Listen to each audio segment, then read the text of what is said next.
28ஆம் அதிகாரம்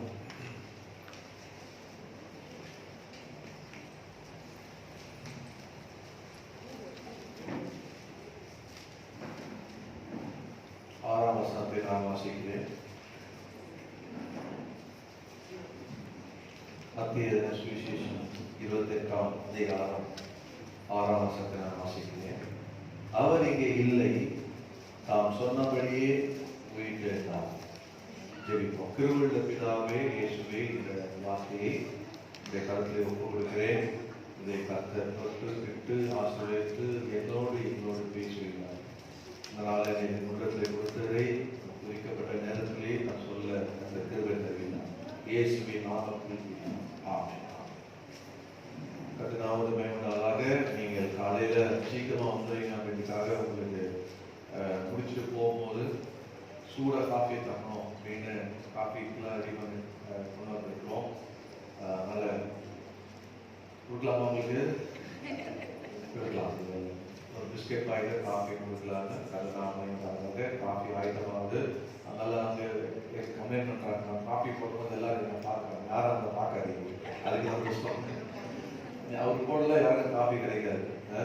ஸோ போன வாட்டி காஃபி என் சிஸ்டர் போட்டார், ரொம்ப திக்காக போட்டார்.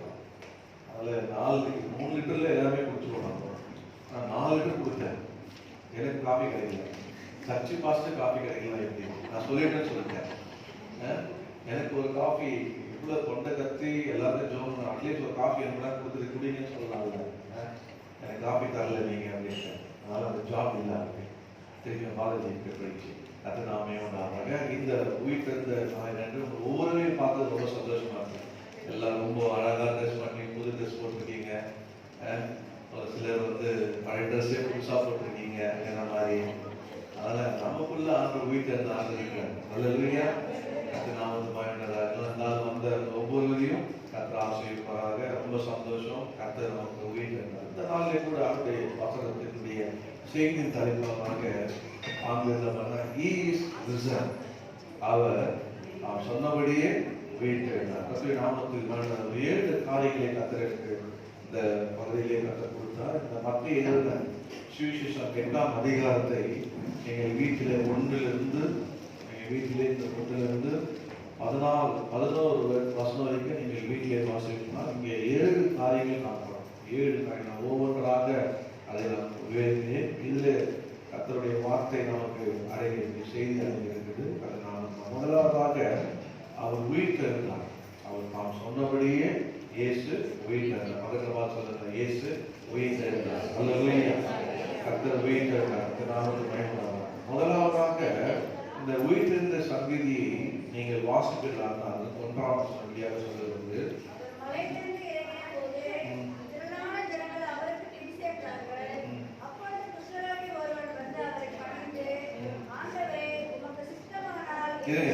மத்திய 28:1 மன்னிக்கலாம். யார் வாசிக்கான்னு தேர்ந்ததுக்காக வசனத்தை கவனிக்கல. சகோதரி வாசிக்காங்க. ஸோ வாசிமா. ஓய்வு நாள் முடிந்து வாரத்தின் 1ஆம் நாள் விடிந்து வருகையில் மகதலேனா மரியாளும் மற்ற மரியாளும் கல்லறையை பார்க்க வந்தார்கள். போதும். முதலாவதாக பார்த்தீங்கன்னா இங்கே பாருங்க, கல்லறை பார்க்க வந்தார்கள். சீத சப்தக்காரர் சொல்லப்பட்டது. கல்லறை பார்க்க வந்தார்கள். ஆண்டவராக இயேசு கிறிஸ்து அவர் மரித்து உயிரோடு எழுதினாரு. அவர் உயிரோடு இருக்கும்போது சொன்னாரு, நான் 3ஆம் நாள் உயிரோடு கூட எழுந்திருப்பேன். ஆனால் அவரை பார்க்க வந்த சகோதரிகள் எங்கே வந்தாங்க? கல்லறையை பார்க்க வந்தாங்க. இன்னைக்கு உலகத்துல பாத்தீங்கன்னா கல்லறையில யாரை தேடுவாங்க? கல்லறையில யாரை தேடுவாங்க? சொல்ல மாட்டீங்களா? ஃப்ரீயா பேசலாம் இருக்கு, என்னால கத்தலாம் முடியாது. தொடர்ந்து கல்லறையில யாரை தேட வருவாங்க? மரித்தவர்களை தேட வருவாங்க. நீங்க போனீங்கன்னா கல்லறைலாம் போனீங்கன்னா ஒரே டிராபிக்கா இருக்கும். கீழ்பா கல்லறையில. ஏன்னா எல்லாரும் அப்பதான் போய் அவங்கள வருஷத்துல ஒரு வாட்டி போய் பார்ப்பாங்க. கல்லறை அங்கதான் இருக்கா, நம்ம கல்லறை அங்கதான் இருக்கா, இல்ல வேற யாராவது அந்த கல்லையில போட்டாங்க அப்படின்னு சொல்லி கல்லறையை ரிசர்வ் பண்ணுவாங்க. கல்லறையில யாரை பார்ப்பாங்கன்னா மரித்து போவங்களே தான் பார்ப்பாங்க. இவ என்ன வரான்னா கல்லைக்கு வருது. அநேகர் இன்னைக்கு அங்க கல்லுல யாரு இருப்பானா மரித்து போன இயேசுவை பார்க்கணும். அதுதான் பாயிண்ட். யாரை பார்க்க வந்தாங்க? உயிரோடு இருக்கிற இயேசுவை ஏன் கல்லுல போய் பார்க்க போறாங்க? அவர் எங்க வர சொன்னாரு, உயிரோடு எழுப்ப சொன்னாரு, எங்க இருப்பாரு அப்படின்னு பக்கத்துல தேடி சீசர் தேடி எல்லாத்தையும் அவர் சொன்னாரு உயிரோடு எழுப்பு சொன்னாரு அப்படின்னு அவங்க இயேசு எங்க இருக்கிறான்னு தேட ஆரம்பிச்சுப்பாங்க. ஆனா கல்லறைக்கு வர மாட்டாங்க. ஆனா கல்லறைக்கு வர்றதுக்கு காரணம் தான் இன்னும் அவங்க எப்படிதான் பார்த்தாங்கன்னா செத்த இயேசுவா பார்க்கறாங்க. அல்லேலூயா. அநேகர் பார்த்தீங்கன்னா எவ்வளோ கோயில்கள்லாம் இருக்குது. அதனால இயேசுவை ரொம்ப பயபக்தியா போயிட்டு அப்படியே அவரை தேடுறாங்க. அவர் எங்க இருக்கிறார்? அம்மா உயிரோடு இருக்கிறாரு. நீ இறந்து வந்தா உங்களுக்குள்ள உயிரோடு இருக்கிறார். கதை நாம முதலாவதாக இதில் பார்த்தீங்கன்னா அவர் மரித்து அவர் கண்ணுக்கு இன்னும் இயேசு மரித்தவராகவே தெரிஞ்சார். அவர் இயேசு உயிரோடு இருந்தது அவர் அறியாமல் இருந்தார். கண்கள் மறைக்கப்பட்டது. ஆகியனால்தான் அவர் கல்லறைக்கு அவர் பார்க்க முடியும் வந்தார். கதை நாமத்துக்கு மயங்கட்டாகிறாங்க. இரண்டாவதாக நாம என்ன செய்ய வேண்டும் என்றால், நாம் எப்பவுமே யாரை பார்க்க வருகிறோம்னா உயிரோடு இருக்கிற ஆற்றை பார்க்க வருகிறோம் என்று நாம் எப்பவுமே அப்படிதான் வரணும். ஏதோ வழக்கம் போல அந்த போனா இயேசு இருப்பார் அப்படின்னு வரக்கூடாது.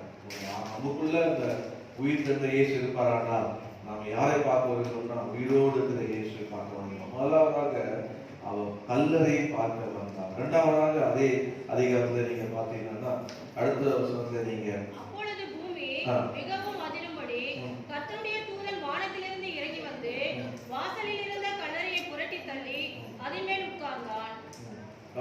அவனுடைய ரூபம் மின்னலை போலவும் அவனுடைய வஸ்திரம் உறைந்த மணலை போலவும் வெண்மையாகவும் இருந்தது. காவலர் அவர்களுக்கு பயந்ததினாலே திக்கிட்டு செத்தவர்கள் போலானார்கள். தூதன் அந்த ஸ்திரீகளை நோக்கி, நீங்கள் பயப்படாதீர்கள், சிலுவையில் அறையப்பட்ட இயேசுவை தேடுங்கள் என்று அறிவேன். அல்லது இரண்டாவதாக seek Jesus which was crucified. நீங்கள் சிலுவையில் அறையப்பட்ட இயேசுவை தேடுங்கள். அல்லேலூயா. இப்போ அவங்க ரெண்டு பேருக்குள்ள இயேசுவை பார்க்க வருகிற அவங்க ரெண்டு பேருக்குள்ள நீங்க யோவான் சுவிசேஷத்துல பார்த்தீங்கன்னா 20:11-15 வாசினா பேசுவாங்க. நமக்காக இந்த கல்லை யார் புரட்டுவா அப்படின்னு சொல்லி மார்க்லையும் சகோதரிகள் பேசிக்குவாங்க. நமக்காக இந்த கல்லை யார் புரட்டுவா, புரட்டினா இயேசுவை பார்க்கலாமே அப்படின்னு சொல்லிட்டு. ஆனால் ஆண்டவர் நம்முடைய தூதரை அனுப்பி அந்த கல்லை புரட்டும்படியாக அவர்கள் அந்த இயேசு உயிர்த்தெழுந்த இயேசு இல்லாத இடத்தை பார்க்கும்படியாக தேடுகிற ஒரு சகோதரிகளாக காணப்பட்டார்கள். Seek Jesus which was crucified. அந்த உள்ளத்துல எப்படியாவது இயேசுவை தேட வேண்டும் என்று அநேகருக்கு தேடணும்னு ஆசை இருக்கு.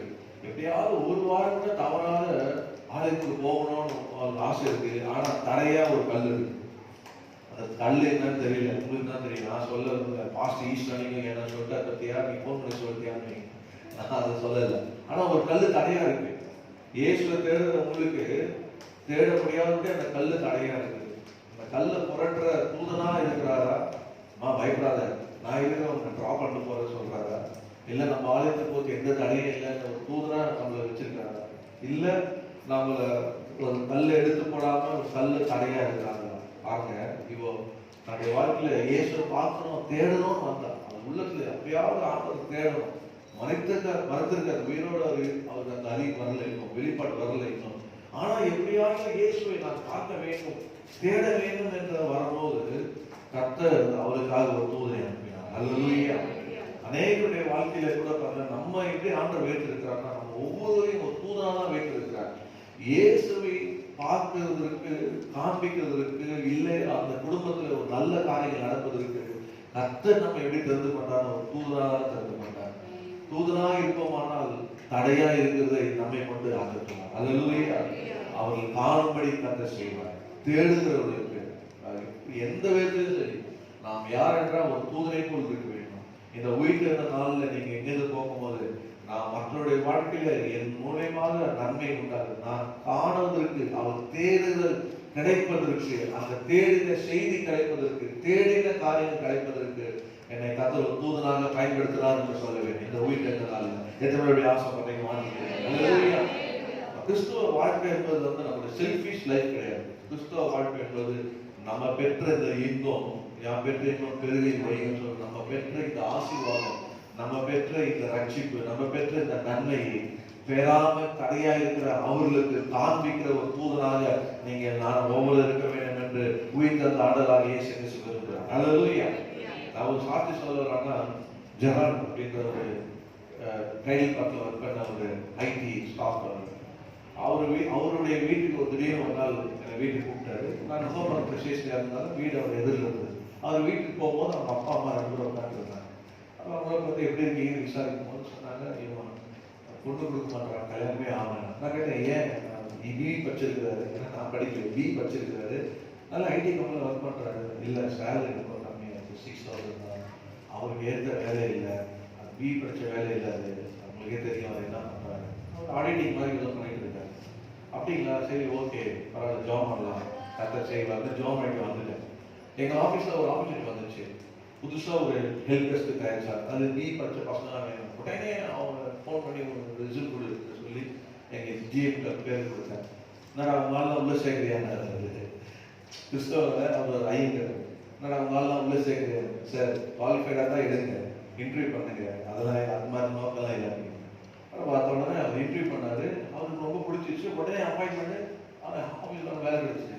அடுத்த திரும்பினாலும் அவனை ஆந்திர ஆட்சி வச்சு யூகே போய் அவன் செட்டிலாக கல்யாணம் ஆகிடுச்சு. பாருங்க, அவங்க என்ன சொன்னாங்கன்னா, சரியான கத்து ஒரு தூதன் அனுப்புறாங்க. என்ன சொன்னாங்க? தூதன். அப்போ அன்பானவர்களே, நம்ம என்ன சொல்ல வேண்டும், எங்க போனாலும் நம்ம எப்படி இருக்க வேண்டும்னா, கிறிஸ்துவுக்கு வராமடி, கிறிஸ்துவை அறியாம அவர் இன்னும் மறுத்துதான் இருக்கிறாங்க. தன்னோட வாழ்க்கையில உயிர்த்த தேசம் காண முடியாத வாழ்க்கை மறுத்த நிலையில இருக்கிற ஜனங்களுக்கு நம்ம ஒவ்வொரு எப்படி இருக்க வேண்டும்னா, கிறிஸ்துவை காண்பதற்கு தடையாக என்னவோ அதை அகற்றவோ புரட்டவோ தள்ளவோ நம்ம அந்த கத்தை பயன்படுத்த வேண்டும். அல்லேலூயா. அது எப்பவுமே உங்களுக்குள்ள இருக்கணும். நான் தடையா இருக்க மாட்டேன், தடையை நீக்கிறவனா இருக்கிறேன். நான் இயேசுவை மறைக்கிறவனா இருக்க மாட்டேன், இயேசுவை காண்பிக்கிறவனா இருக்கேன். அல்லேலூயா. நான் அதை நிறுத்துறவனா இருக்க மாட்டேன், அதை புரட்டி அது மேல ஏறி உட்கார்றவனா இருக்கேன். தூதன கல்ல புரட்டி மேல ஏறி உட்கார்றேன், மேல ஏறி உட்காருவேன், உட்கார்றவனா காலப்படுவேன் சொல்லத்தக்கதா கத்தரமை ஒவ்வொருவரும் தூதனாக கால வைப்பார்கள். Seek Jesus. மூன்றாவதாக பாருங்க, அதே பகுதியில் 6ஆம் வசனம் பார்த்தீங்கன்னா, அவர் இங்கே இல்லை, நாம் சொன்னபடியே உயிர்த்தெழுந்தார், கர்த்தரை வைத்த இடத்தை வந்து பாருங்கள். பாருங்க, மூன்றாவதாக சொல்றேன், see the place where the Lord lay. இயேசு வைத்த இடத்தை வந்து பாருங்கள். அல்லேலூயா. உங்களுக்கு தெரியும், இயேசு வைத்த அவர் இல்ல, நீ தேடுற இயேசு இங்க இல்ல, அவர் உயிரோடு இருக்கிறார். நீ வேணா வந்த இடத்தை பாரு என்று சொல்லுகிற அந்த சத்தம் கேட்க பாருங்க. அவன் வந்து பார்க்கிறான், இயேசு வைத்த இடத்த இல்லை, அவர் இயேசு வைத்த, ஆனா இன்னும் அவன் இயேசுவை பார்க்கல. அந்த இடம் காலியா இருக்குது, இடம் காலியா இருக்கு, இயேசுவும் பார்க்கல. அப்ப அவன் உள்ளத்துல வந்து பாருன்னு பார்த்தோம்னா, இயேசுவை காணமே என்று சொல்லி இன்னொரு டிரான்ஸ்லேஷன் இப்படியாக யோவான்ல நீங்க பார்த்தீங்கன்னா, அவ குனிந்து பார்ப்பாள். குனிந்து பார்த்தா இயேசு இல்லை. உடனே அவளை அழுவாள். அழுவா, தூதன் பாப்பா, என்ன இயேசு இல்ல, நீ ஏன் அழுகுற? இருந்தாதான் நீ அழுணும். எப்படி அழுவாங்க? இயேசு இருந்து சரீரம் இருந்தாதான் என்ன பண்ணணும்? அழுணும் இல்லையா? பாடி பார்த்தா ஐயோ ஆண்டவரே என்று சொல்லி அழுணும். அவர் அங்க இல்லையே. உங்களுக்கு தெரியும், அவர் இறந்த உடனே அவரை வந்து எதற்காக மரியாதை அதிகாலை தேடி அந்த இடத்துக்கு வந்தா அப்படின்னா, அவரை வந்து மீண்டுமாக பண்படுத்த, அதை அந்த பாடி ஸ்மெல் வராமல் பதப்படுத்துறதுக்காக தான் அவன் வந்தான். அதுக்காக தான் அவன் தேடி வருகிறான். அதுதான் அவருடைய பின்னணி. ஆனா அவர் அங்க இல்லை அப்படின்ன உடனே அவருக்கு அழு வந்துச்சு. உடனே தூதனே கேட்கிறான், ஏன் அழுகுறான் என்று கேட்கிறான். அப்போ ஆண்டவராக இயேசு கிறிஸ்து என்ன பண்ணாருன்னா, அவன் பின்னாடி வந்து ஆண்டவர் அவரை பார்த்து, ஸ்திரீயே ஏன் அழுகிறான் என்று கேட்கிறான். உடனே அவர் திரும்பி பார்த்து, ஆண்டவரே தோட்டக்காரன் இருந்துச்சு, யாரோ அதை நீர் எடுத்து உண்டானால் அது எனக்கு தாவும் என்று சொல்லி இப்படியாக அவரை கேட்கும் போது அந்த சொல்றாரு, மரியாதையே சொல்லும் போது உடனே அவரை ரகுணி என்று சொல்லி தொட ஓடி போயிட்டான். பாருங்க, உடனே அழுகு நின்றுச்சு. அப்போ ஒரு மனுஷனுடைய இயேசுக்கு இடத்துல ஒருத்தர் பார்க்கிற இடத்துல கண்டிப்பா இயேசு என்ன பண்ணவங்கள சந்திப்பார். உயிர் அந்த இயேசு எப்பவுமே தன்னை தேடுதலை ஆண்டவர் ஒருபோதும் கைவிட மாட்டார். ஆண்டவரை தேடுகிற அந்த இயேசுவை தேடுகிறன்னு தெரிந்த உடனே யாரு தேடி இயேசுவை கண்டாரோ வாழ்க்கையில அழுகை இருக்கும். அல்லேலூயா. பழைய வருஷத்து வாடி உங்களுக்கு தெரியும், அண்ணா அவருடைய வாழ்க்கையில் இருக்க துக்கம் நீங்களும் தேவாலயத்துக்கு வந்து ஆண்டவர் மனமிட்டு எல்லாத்தையும் அழுதான். ஆனா போகும்போது துக்கமா போவே இல்லை, சந்தோஷமா போயிட்டார். ஏன்? நாளைக்கு வந்து தேவனாக இருக்கிறார் என்று சொல்லி மனமிட்டு எல்லாத்தையும் சொன்னா அவர் துக்கம் அப்படியே கத்த சந்தோஷமா மாற்றினார். அல்லேலூயா.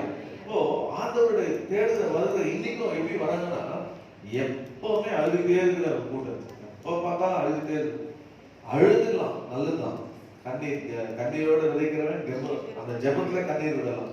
எப்பவுமே அழுது மூஞ்சி அழுகக்கூடாது. எப்பவுமே அழுகை இருக்கு. ஆண்டவரை பார்த்தவங்க வாழ்க்கையில அழுகை இருக்காது. அல்லேலூயா. அழுகை இருக்காது. நம்ம எப்படி ஆண்டவரை பார்க்க வந்தோம்னா நம்முடைய கஷ்டத்துல, நம்முடைய ஆண்டவர் அறியாத மனத்துல, பாவத்துல, வறுமையில, பிசாசுடைய பிடியில இப்படி இருந்தோம். நம்ம ஆண்டவர் நம்மை சந்தித்த உடனே நம்ம துக்கத்தெல்லாம் சந்தோஷமா மாற்றினார். அல்லேலூயா. நம்முடைய சமாதானத்தை தந்தார், நம்முடைய சந்தோஷத்தை தந்தார். ஆண்டவர் நம்மளை விடுதலை ஆகிட்டார். அதுக்கப்புறம் நம்ம வாழ்க்கையில எப்பவுமே சந்தோஷம் தான். துக்கங்கள் வரும், கண்ணீர்கள் வரும். எங்க தேவ சமூகத்துல 2 கண்ணீர் இருக்கு. ஒண்ணு ஆனந்த கண்ணீர் வரும். ஐயோ கர்த்தர் எனக்கு இது செய்தாரு, எனக்கு இது கொடுத்தாருன்னு நம்முடைய இறுதியில் அந்த நன்றினால் நிறையும். ஐயோ கர்த்தர் எப்படி நடத்துகிறார், ஆண்டவரை நான் தேட தேட அவரை பார்த்த நாள்ல இருந்து, அவர் இருக்கிற இடத்துல நான் போன நாள்ல இருந்து என் ஆண்டவர் ஆசீர்வதித்து என் ஆண்டவர் அப்படியே கொண்டு வராரே அப்படின்னு நினைக்கும் போது உள்ளத்துல அப்படியே கண்ணீர், நன்றினால கண்ணில் தண்ணீர் வரும். அது ஒரு கண்ணீர். 2வது மற்றொரு நாள் பிசாசு மற்றொரு ஏவி விட்டு நம்மை நெருக்கும் போது, கஷ்டப்படும் போது, பாடுகள் வரும்போது, உபத்திரம் வரும்போது நம்ம எங்க பண்ணணும்? தேவ சமூகத்துல வந்து கண்ணீர் இருக்கு. ஆண்டவரே இப்படிலாம் சம்பவிக்கிறது, அப்பா நீ ஜெபத்தை கேளுங்கன்னு சொல்லும் போது கர்த்தர் வந்து உங்களை சந்திப்பார். அல்லேலூயா. உங்களை கண்ணீரை துடைப்பார் ஆண்டவர். ஆண்டவருடைய கண்ணீரை வந்து அழாத மகளே, உன்னை யார் நிந்தித்தாலும், உன்னை யார் கஷ்டப்படுத்தாலும், உன்னை யார் உன்னை அவமானப்படுத்தாலும், உன்னை யார் உன்னை வந்து இலகமா பேசினாலும் அதே மனுஷன் முன்பாக நான் உயர்த்துவேன், உன்னை மேன்மைப்படுத்துவேன், நான் உன் மேல அன்பா இருக்கிறேன், நம்மளை பார்ப்பாங்கன்னு சொல்லி கர்த்தருக்குள்ள உயர்த்துவார். அல்லேலூயா. அதான் நம்முடைய ஆண்டவர். கர்த்தர் 2 காரியங்கள் கர்த்தர் செய்ய அவங்க ஆண்டவரை தேடினாங்க. கர்த்தர் அவரை சந்தித்த உடனே அவருடைய வாழ்க்கையில என்ன இல்லை? அழுகையே இல்லை. அதுக்கப்புறம் சந்தோஷமாக அவர் போனார் என்று சொல்லப்பட்டது. கர்த்தர் நாமத்தை மகிமையாக. 4வது பாத்தீங்கன்னா நீங்கள் வாசிக்கிறதுனா 7 வாசிங்கள். சீக்கிரமாய் போய் அவர் மரித்தோரிலிருந்து எழுந்தார் என்று அவருடைய சீஷருக்கு சொல்லுங்கள். அவர் உங்களுக்கு முன்னே கலிலேயாவுக்கு போகிறார், அங்கே அவரை காண்பீர்கள், இதோ உங்களுக்கு சொன்னேன் என்றான். 4வது பார்த்தா share is risen. Hallelujah. அவர் எழுந்தார் என்று சொல்லுங்கள். இந்த செய்தியை கொண்டு போய் சீஷருக்கு சொல்லுங்கள் என்று சொல்றாங்க. கர்த்தருடைய நாமத்துக்கு மகிமையாக. ஆண்டவர் என்ன சொன்னாருன்னா, நீ அவர் உங்களுக்கு முன்பாக போறார். ஹalleluya. இயேசுயாக உயிர்த்தெழுந்த இயேசுயாக உனக்கு முன்பாக போகிறவர். ஹalleluya. ஆண்டவர் அதை நீ சொல்லு. உன் வாழ்க்கையில நீ ஆண்டவரை தேடுறியா? நீ தேடும் போது அவருடைய சந்திப்பார். அது சந்தேகமே இல்லை. உன்னை நிச்சயமாக உன்னை சந்தித்து கண்ணீரை தொடர்த்து உன் அழுகையை நிறுத்தி உன்னை துக்கத்தை சந்தோஷமா மாற்றுவார். அது மாத்திரமல்ல, நம்முடைய உயிர்த்தெழுந்த இயேசு யாரு? அவர் செத்தது இல்லை, அவர் நமக்கு முன்பாகவே போகிறார். ஹalleluya. உங்களுக்கு முன்பாக எதுக்காக போறாரு? உங்கள் வழியை ஆயத்தப்படுத்தி போகிறார், உங்கள் வழியை செவ்வையாக்கும்படி போகிறார், உங்களுக்கு முன்பாக தடையை உடைக்கும்படி போகிறார். எல்லா காரணத்தையும் உங்களை முன்னே அனுப்பிச்சிட்டார், பின்னாடி வர மாட்டார். நீங்க பின்னாடி நான் வரேன் இயேசு ஒருபோதும் செய்ய மாட்டேன். இயேசு முன்னாடி உங்களை பின்னாடி வர சொல்றார். ஹalleluya. அதான் நம்ம பாடுவோம், இயேசு என் முன்னே உலகம் என் பின்னே. ஹalleluya. அப்படி ஆண்டவரே நமக்கு முன்பாக போகிறார். சொல்லுவார், இந்த செய்தியை நீ அந்த சீஷருக்கு போய் சொல்லு, நான் அவர்கள் முன்பாக போறேன், அவர்கள் என்னை காண்பார்கள். ஹalleluya. கர்த்தர் நாமத்துக்கு மகிமையாக. அன்பானவர்களே, இந்த நாளில் நீங்க ஒரு வருத்தத்தோட வந்திருக்கலாம், உயிர்த்த நாளில் கஷ்டத்தோட வந்திருக்கலாம். ஆண்டவரே இயேசுவே, என்னுடைய எதிர்காலங்கள் எப்படி இருக்கும், என்னுடைய வழிகள் இப்படி இருக்கிறது, எல்லாமே அடைக்கப்பட்டு இருக்குது, நான் எந்த பக்கம் போறேன்னு எனக்கு வழி தெரியாம இருக்குது. ஆண்டவரே சுற்றிலும் நெருக்கப்பட்டு இருக்கிறேனே, நான் என்ன செய்யறதுனே தெரியல என்று சொல்லி ஆண்டவர் உயிர்த்த ஆண்டவர் சொல்லுகிறார், மகனே மகளே பயப்படாத, உனக்கு முன்பாக நான் போகிறேன். ஹalleluya. உனக்கு முன்பாக நான் போகிறேன். காரியங்களெல்லாம் இப்படியாக ஒரு சம்பவம் ஞாபகம் சொல்லுத பாருங்க. நாங்க இது கம்பம் ஊருக்கு போகும்பொழுது, சுவிசேஷ போகும்பொழுது ஒரு கடையில போய் டிராக்ஸ் கொடுத்தேன். அப்போ கடைக்காரமா உட்காந்துருந்தாங்க. அங்கே ஒரு சகோதரன் உட்காந்துருந்தேன். அவரோட உட்காந்து பேசியிருந்தாரு. நான் எக்ஸ்கியூஸ் மீ, ஒரு 5 நிமிஷம் பேசலாமான்னு கேட்டேன். சொல்லுங்க ஐயா, நாங்கள் மெட்ராஸ்ல வந்திருக்கிறோம் அப்படின்னு சொல்லிட்டு நான் சொன்னேன், இந்த மாதிரி ஆண்டவராக இயேசு கிறிஸ்து இந்த உலகத்துக்கு வந்தார் அப்படின்னு சொல்லி அவரை பற்றி சொல்லி என்னுடைய சாட்சியை சொன்னேன். அப்போ ஒரு வசனத்தை சொன்னேன் ஆரம்பத்துக்கு.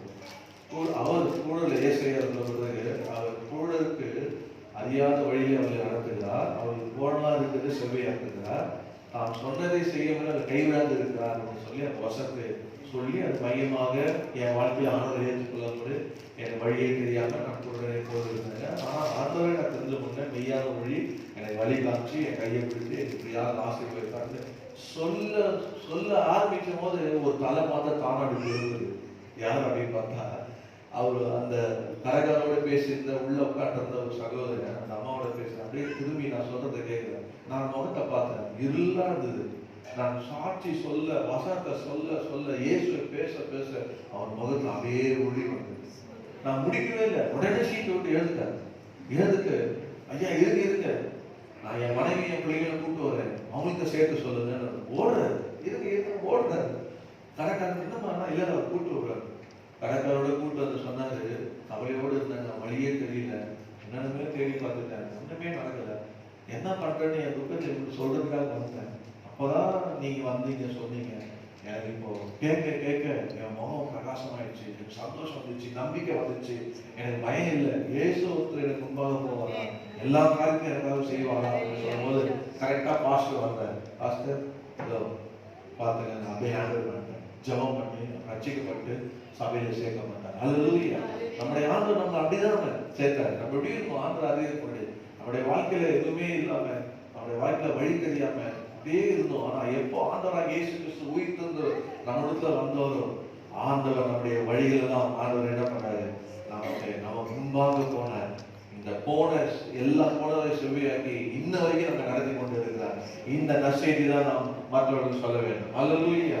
நம்ம சுயமா இருக்கக்கூடாது. உங்களுக்கு தெரியணும், உயிர் தந்த இயேசு எனக்கு வழி காட்டி என்னை நம்முடைய வழியிலே நடத்துகிறார். என் கரத்தை, அவர் கரத்தை நான் பிடிக்கல, உயிர் தந்த இயேசு என் கரத்தை பிடித்திருக்கிறார். ஆகினால் என்னை நடத்தி கொண்டே இருக்கிறார். எனக்கு எந்த பயமும் இல்லை. அல்லேலூயா.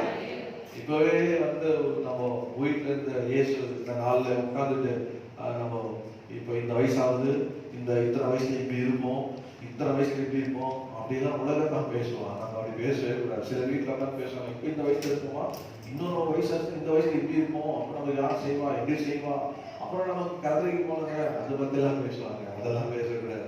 ஆண்டவர் ஒவ்வொரு நாளும் கூட இருந்து கரம் பிடித்து நடத்துவாங்க. லைஃப் பிளான் எடுக்கணும். லைஃப் பிளான் நம்ம போடவே கூடாது. ஏன்னா லைஃப் நம்ம கையில் இல்லை. இப்போ இயேசு வந்தாலும் வீட்டில் அந்த இயேசு நம்ம பறந்து போயிடுவோம். அதுதான் நம்முடைய லைஃப். அப்படிதான் நம்முடைய விசுவாசம். நாம் என்ன செய்ய வேண்டும் என்றால், நம்ம முன்பாக போகிற அந்த இயேசுவை மற்றவர்கள் சொல்லுவோம், எனக்கு முன்பாக இயேசு போகிறார், நீ அந்த இயேசுவை பார். அல்லேலூயா. நீ அந்த இயேசுவை முன்பாக போகிற இயேசுவை நம்ம சொல்லும் பொழுது கண்டிப்பாக அவங்க இயேசுவை என்ன பண்ணுவாங்க, வாழ்க்கையை சந்திப்பாங்க. நாம் மேம்பட்டாவதாக.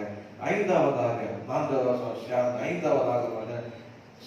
seeing Jesus. நீங்க 9ஆம் வசனத்தை வாசிங்க, 28:9 வாசிக்கிறீர்கள். அவருடைய சீஷர்களுக்கு அறிவிக்க போகிற போது இயேசு தாமே அவர்களுக்கு எதிர்பட்டு வாழ்க என்றார். அவர்கள் கிட்ட வந்து பாதங்களை தழுவி அவரை பணிந்து கொண்டார்கள். பாருங்க, ஆண்டவராக இயேசு கிறிஸ்து அவருக்கு முன்பே போவான தூதர் சொன்னார்.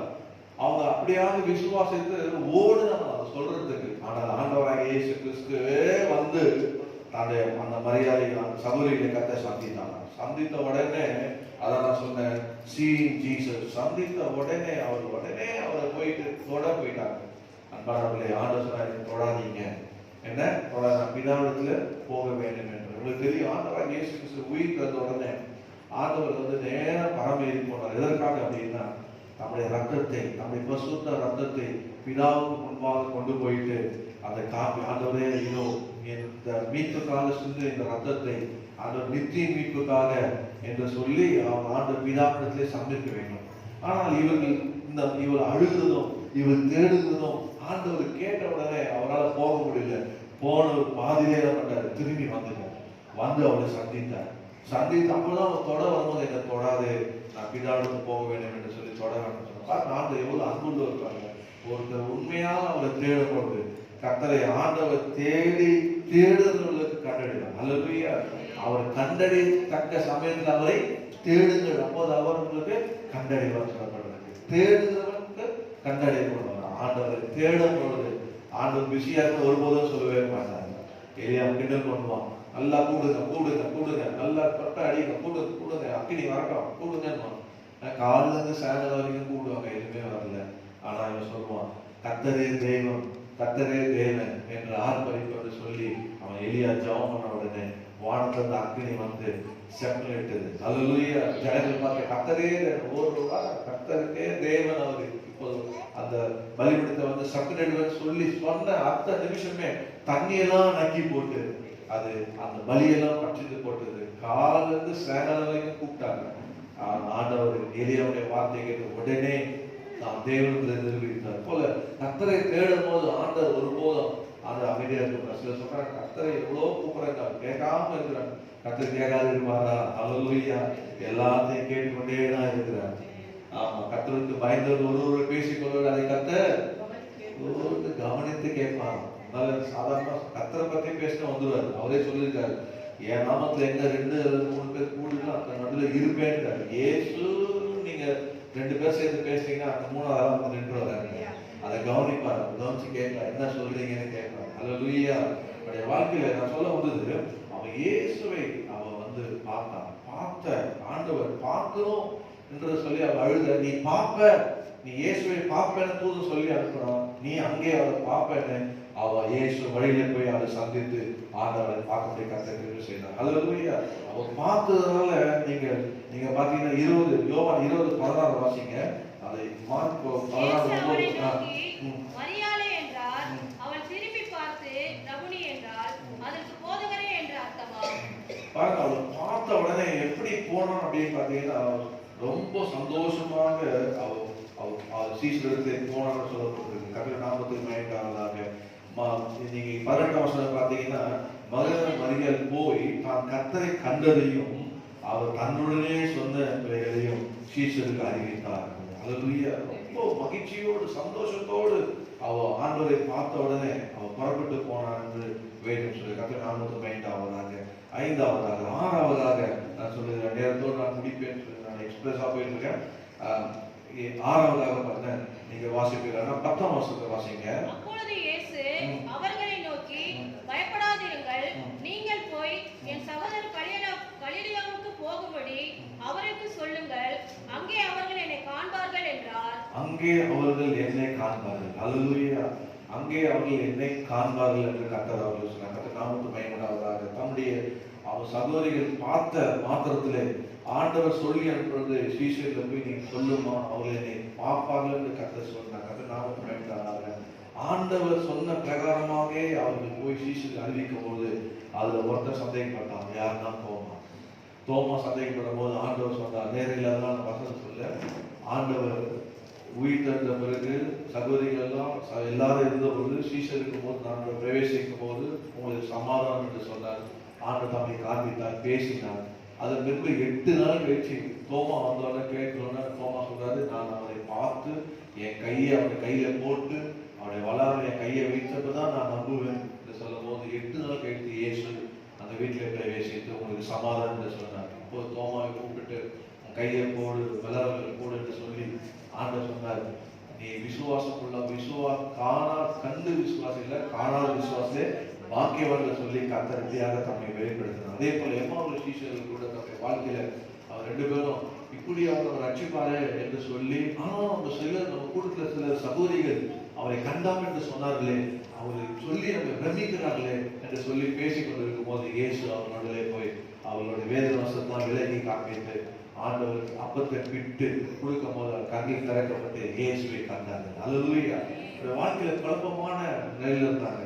அவருக்கு குழப்பமாக அவருக்கு இயேசுதான் ரட்சகர் மீட்பார் என்று நம்பி இருந்தாங்க. ஆனா அந்த குழப்பத்துல என்ன செய்யணும்னு தெரியாம சீசர்லாம் விட்டு எம்மாவூருக்கு போன மோதத்தை செய்தி கிடைத்த உடனே அந்த நேரத்துல உடனே திரும்பி அவர் சீசரோட வந்து சேர்ந்து இயேசு மெய்யாக உயிர்த்ததார் சொன்னாங்க. அப்போ ஆண்டவர் என்னை காண்பார்கள் சொன்னா நிச்சயமாக கர்த்தர் அவனை சந்திப்பார். அல்லேலூயா. கர்த்தர் சந்திப்பார் என்று ஆண்டவர் உங்ககிட்ட சொல்லிருப்பார், நான் நிச்சயமா குடும்பத்தை சந்திப்பேன், பிள்ளைகளை சந்திப்பேன், நீ யாருக்காக ஜெபம் பண்றியோ அவங்களுக்காக நான் கண்டிப்பா சந்திப்பேன் என்று கர்த்தர் சொல்லியிருப்பானா, நிச்சயமாக கர்த்தர் அவங்களை சந்திப்பார். அல்லேலூயா. உயிர்த்தெழுந்த இந்த நாளிலே ஆண்டவர் ஒவ்வொருவரையும் என்னை பார்த்தார். இவ்வளவு காலமா ஜெபம் பண்றாங்க, இன்னும் அவரை காணாம இருக்கிறாங்க, இன்னும் ஆண்டவர் நீங்க அவரை சந்திக்காதீர்கள். கர்த்தர் சொல்கிறார், நிச்சயமாக அவங்களை சந்திப்பேன், ஒருபோதும் ஜெபம் வீண் போகாது. உயிர்த்தெழுந்த இயேசு நான் அவங்களை சந்தித்து என்னை வெளிப்படுத்துவேன் கர்த்தர் சொல்கிறார். கர்த்தர் நாமத்துக்கு மகிமை. கடைசியாக பாத்தீங்கன்னா நீங்கள் அவரை ஏன் பார்த்தாங்கன்னா இதை 17ஆம் வசனத்தை வாசிங்க. 17ஆம் வசனத்தை வாசிங்க. அவரை கண்டு பணிந்து கொண்டார்கள், சிலரோ சந்தேகப்பட்டார்கள். அங்கே அவரை கண்டு பணிந்து கொண்டார்கள். சீஷர்கள் 7ஆவதாக சொன்ன saw him அவரை கண்டு பணிந்து கொண்டாங்க. எதற்காக அவரை நம்ம பார்க்கிறோம்? பார்த்தவங்க என்ன செய்வாங்கன்னா அந்த உயிர்த்தெழுந்த இயேசுவை ஆராதிப்பாங்க. அல்லேலூயா. ஒருத்தர் ஆராதிக்க சொல்ல வேண்டியதில்லை, அவரை பாடுங்கன்னு சொல்ல வேண்டியதில்லை. உண்மையாகவே ஒரு இயேசுவை பார்த்துப்பானா வாழ்க்கையில அவரை பணிந்து கொள்ளும். கண்ட உடனே பணிந்து கொள்ளும். ஆலயத்துக்கு வந்த உடனே அவன் ஃபீல் பண்ணுவான், ஆண்டவர் இங்க இருக்கிறார், இங்க வாசம் பண்ணுறான்னு சொல்லி ஆண்டவரை ஆராதிக்கிறவனா கருதுறாங்க.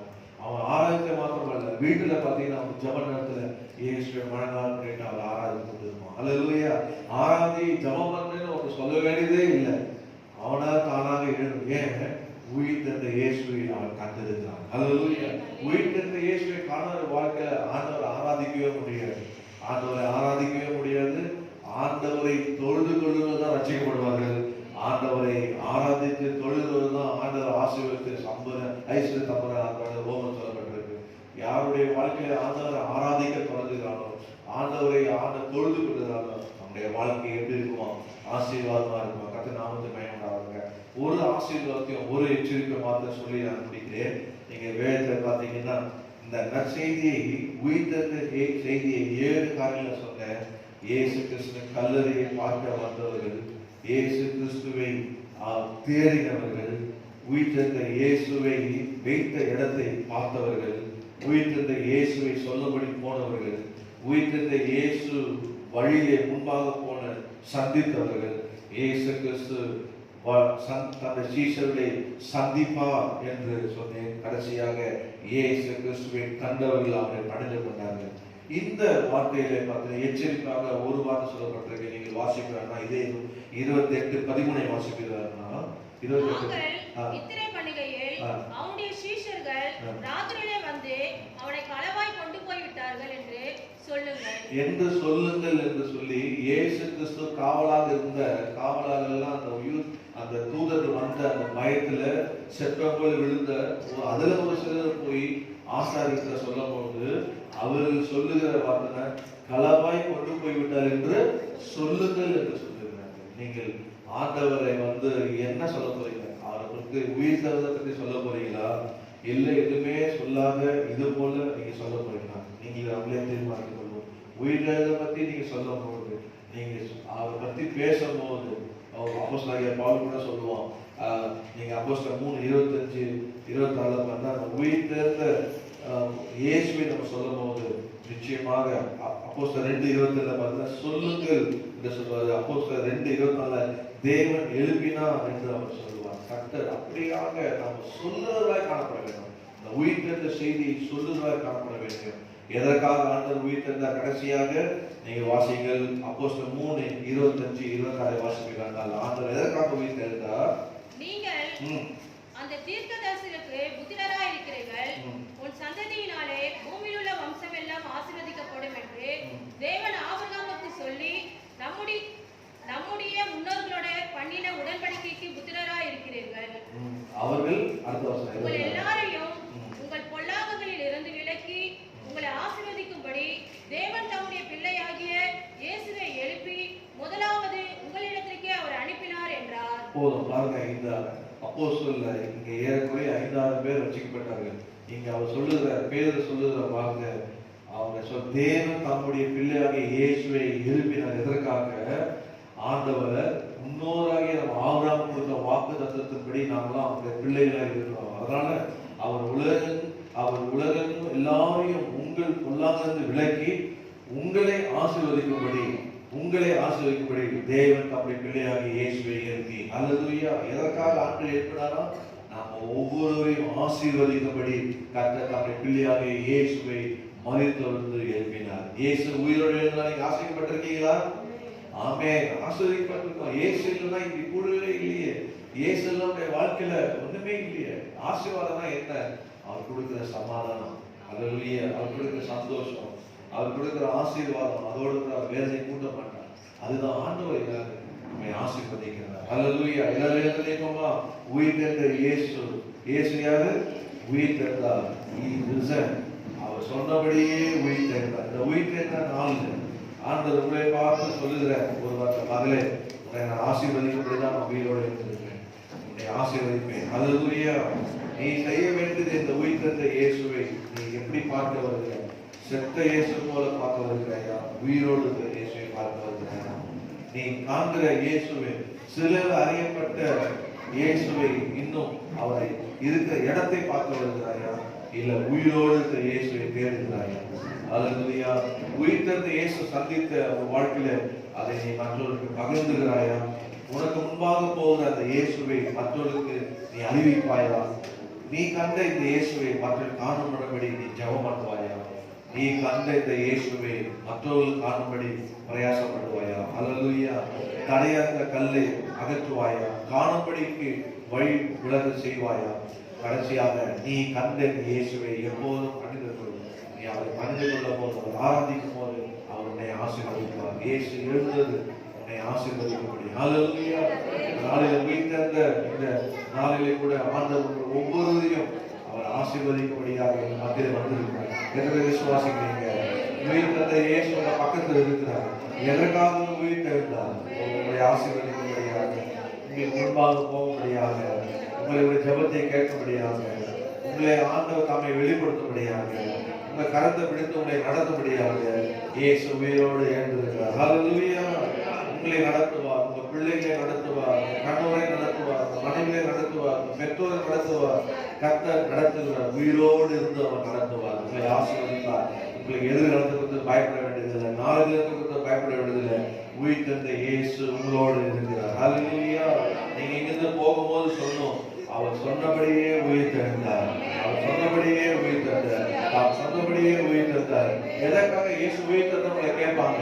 உயிர்த்தெழுந்த ஆராதனை போய் எதற்காக? என்னை ஆசீர்வதிக்கும்படி இயேசு உயிர்த்தெழுந்தார். ஹல்லேலூயா. என்னையும் என் குடும்பத்தையும் அவர் ஆசீர்வதிப்பார். என்னை என் குடும்பத்தையும் ஆசீர்வதிக்கும்போது இயேசு உயிரோடு இருக்கிறார். ஹல்லேலூயா. எங்க இயேசு உயிரோடு இருந்து கிரியை செய்கிறார். ஓ, யோபு சொன்னான், என்ன சொன்னான்? என் மீட்பர் உயிரோடு இருக்கிறார், என் மீட்பர் உயிரோடு இருக்கிறார். ஒருவேளை எல்லாத்தையும் இழந்து போயிட்டு ஒன்றுமில்லாம இருப்பாயா? இதோ ஆண்டவர் உயிரோடு இருக்கிறார். யோபுக்கு இரட்டைத்தனையாய் அவனுக்கு ஆசீர்வதித்தார். நம்முடைய தேவன் உனக்கு இமையிலும் மறுமையிலும் தருவார். அவன் உலகத்தை தான் பெற்றுக்கொண்டான். ஆனால் இயேசு யார்? உயிரோடு இயேசு யார்? அவர் என்ன சொன்னார்? இமையிலும் உன்னை ஆசீர்வதிப்பேன், மறுமையிலும் உன்னை ஆசீர்வதிப்பேன். ஹல்லேலூயா. அந்த இயேசு பக்கத்துல இருக்கிறார். கவலைப்படாத, இறந்ததை கவலைப்படாத. இயேசு உயிரோடு இருக்கிற இயேசு, இந்த உயிர்த்தெழுந்த இயேசு, அந்த உயிர்த்தெழுந்த வல்லமையினால நிரப்பி அந்த உயிர்த்தெழுந்த இயேசு உள்ளத்தில் இருக்கிறார், உன்னோடு இருக்கிறார் என்று எப்போதும் அவரை பற்றிக்கொள், சார்ந்துக்கொள், பணித்துக்கொள், அவரை தொழுதுகொள். கர்த்தர் ஆசீர்வதிப்பாராக. அன்புக்கு பரலோகத்தின் பிதாவே, உடைய குமாரனாகிய இயேசு கிறிஸ்து நாமத்திலே இந்த காலை ஆராதனையும் உயிர்த்தெழுந்த ஆராதனையும் உம்மை பாடவும் துதிக்கும் ஆராதிக்கவும் நீர் எங்களை கூட்டி சேர்ந்த கிருபைக்காக ஸ்தோத்திரம். ஆண்டவரே கர்த்தா, இப்போதும் நீர் எங்கள் ஒவ்வொருவரோடு இடைப்பட்டிருப்பா. ஆண்டவரே, எங்கள் இயேசு மரித்தவர் அல்ல, எங்க இயேசுவை மரித்தவரிடத்துல நாங்க தேடுறது அல்லப்பா. மரித்தவன் அடக்கம் பண்ணிட்டோம்ப்பா. ஆனா நீ என் பின்னே வாழ்ந்து சொன்னீரு. உயிரோடு இருக்கிற இயேசு நான் உண்மை பின்னே செல்ல, எங்க இயேசு உயிரோடு இருக்கிறாரோ அங்கே நாங்கள் போய் ஆராதிக்கத்தக்கதாக கர்த்தர் இந்த நாளில் எங்களோடு இடைப்படுறதுக்காக ஸ்தோத்திரப்பா. எங்க இயேசு உயிரோடு இருக்கிறவர். எங்க இயேசுவை நாங்கள் கூப்பிடும் போது எங்க மத்தியில வருகிறவர், அசைவாடுகிறவர்ப்பா. ஆண்டவரே, அந்த இயேசுவை நாங்கள் கண்டோம் ஆண்டவரே. ஆண்டவரே, உங்களை தேடி நாங்கள் கண்டோம் ஆண்டவரே. இந்த கண்ட இயேசுவை நாங்கள் எங்களோடு வைத்துக் கொள்வதல்ல ஆண்டவரே, மற்றவர்கள் நாங்கள் சொல்லுவோம், இந்த சுவிசேஷத்தை சொல்லுவோம். இயேசு உயிரோடு இருக்கிறார், அவர் என்னோடு இருந்து நடத்துகிறார், எனக்கு முன்பாக செல்லுகிறார். இந்த இயேசு என்று சொல்லும் பொழுது மற்றவர்கள் காணத்தக்கதாக கர்த்தர் கிருபை செய்ய போவதற்காக ஸ்தோத்திரம், ஸ்தோத்திரம், ஸ்தோத்திரம், ஸ்தோத்திரம். ஆண்டவரே, அந்த ஒவ்வொருவரையும் கர்த்தர் ஆசீர்வதிப்பீராக. நீ உயிர் தேர்ந்ததை ஆசீர்வதிப்பதற்காக தானே. ஆண்டவரே, இதோ ஆபிரகாமின் குமாரனும் ஆபிரகாமின் குமாரனும் இருக்கிற அவருடைய பிள்ளைகளை உங்களுடைய கரத்தை நீட்டி இந்த உயிர்த்தெழுந்த வல்லமையால் தொட்டு ஆசீர்வதிப்பீராக, ஆசீர்வதிப்பீராகப்பா. இழந்தது எல்லாத்தையும் கர்த்தர் திரும்ப தருவீராக. இந்த உயிர்த்தெழுந்த நாளிலே இழந்த வரங்கள், இழந்த ஜவாபு, இழந்த பக்தி வைராக்கியம், இழந்த பரிசுத்தம் எல்லாத்தையும் கர்த்தர் திருப்பி தருவீராக. இழந்த ஆசீர்வாதத்தை திருப்பி தருவீராக. உங்களுடைய உயிர்த்தெழுந்த வல்லமையினால் இயேசுவே அந்த உயிர்த்தெழுந்த சரீரம் அந்த இன்னும் ஆண்டவரை அழிக்க முடியாத அந்த முதல் கடந்த சரீரம் உயிருள்ள இயேசு கிறிஸ்துவாமே உள்ள ஆசீர்வதிப்பீராகப்பா. ஆண்டவரே கர்த்தா, உம்மை தரிசிக்கிட்டோம், வணக்கங்களை தருவீராக. கூட இருப்பதை உணரட்டும் ஆண்டவரே. கர்த்தரை ஆசீர்வதிப்பீராக, இவர்களை ஆசீர்வதிப்பீராகப்பா. ஆண்டவரே பெரிய சிறுகளை ஆசீர்வதிங்க, சகோதர சகோதரி ஆசீர்வதிங்க, பிள்ளைகளை ஆசீர்வதிங்க ஆண்டவரே. அந்த தசம காணிகளை ஆசீர்வதிங்க. இந்த உயிர்த்தெழுந்த இயேசுவை கண்ட சந்தோஷம், இந்த உயிர்த்தெழுந்த இயேசு தருகிற சமாதானம் எப்போதும் இவருக்குள்ள இருக்கட்டும். குடும்பத்திலே சமாதானம் இருக்கட்டும், குடும்பத்திலே சந்தோஷம் இருக்கட்டும். உயிர்த்தெழுந்த இயேசு இவரோடு இருந்து வழிநடத்துவீராகப்பா. குடும்பமாக வழிநடத்துங்க, தனிநாமமாக வழிநடத்துங்கப்பா. கர்த்தர் செய்யறதுக்காக உமக்கு ஸ்தோத்திரம், ஸ்தோத்திரம், ஸ்தோத்திரம், ஸ்தோத்திரம், ஸ்தோத்திரம். ஆசீர்வதிங்க இயேசுவின் நாமத்தில் பிதாவே, ஆமென். என் ஆத்துமாவே கர்த்தரை ஸ்தோத்திரி, என் உள்ளமே பரிசுத்த நாமத்தை ஸ்தோத்திரி.